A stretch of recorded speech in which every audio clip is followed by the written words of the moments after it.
Okay, here we are, Matthew Russell Lee, Inner City Press, here at the Southern District of New York Courthouse. Today, Friday, June 20th. I'm going to call it day 27 of the U.S. versus Sean Combs trial, because day 26, although a juror had vertigo, there were some arguments, and so it is a day in the court, in the trial. Now, today, at long last, there should be the basketball playing drug mule of Diddy, known as Brendan Paul. We've been promising him all week, but it just kept getting pushed back by the special agents, the cross-examination, the vertigo. But today it should happen. Then there's another summary witness that should, I guess, will go into Monday, and then the government will rest. Then the defense case, however long it is. Now, yesterday, Juneteenth, when the trial didn't meet, and I'll get to that in a moment, what Inner City Press celebrated Juneteenth as, but there was a filing, which we covered, by the prosecutors. It has to do with the jury instructions. They're opposing some proposals made by the defense about voluntary intoxication being a defense in some way. You can find it all on Inner City Press's Patreon. It's up.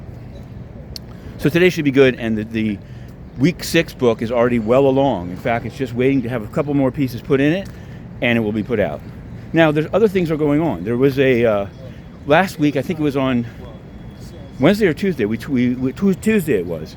We live tweeted the Ninth Circuit argument about the legality of the deployment or the federalization of the National Guard in Los Angeles. And many people said from the tenor of the questions, in fact, it seemed from the tenor of questions we said, though you can never tell, that the 3-judge panel was going to side with the administration. Well, they have. In a decision issued on Juneteenth itself, it was found to be legal. Will we see more of these deployments? It's a long, hot summer. Speaking of which, it's hot. That's why I have it now a haircut. So it seems about right. It's going to get up to 102 next Tuesday, which is election day here in New York in the Democratic primary.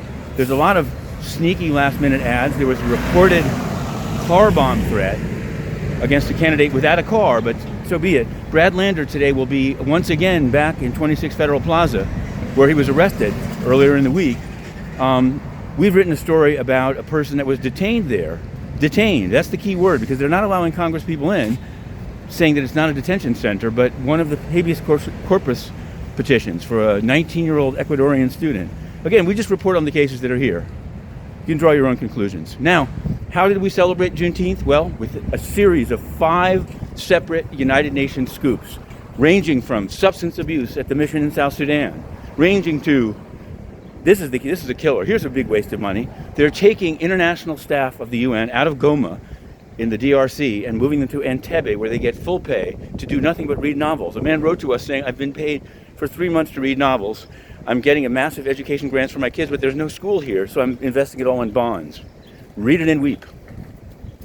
And because of this kind of reporting, Antonio Guterres, the corrupt Secretary General, has had Inner City Press banned from entering the building and asking any questions, or getting answers to written questions.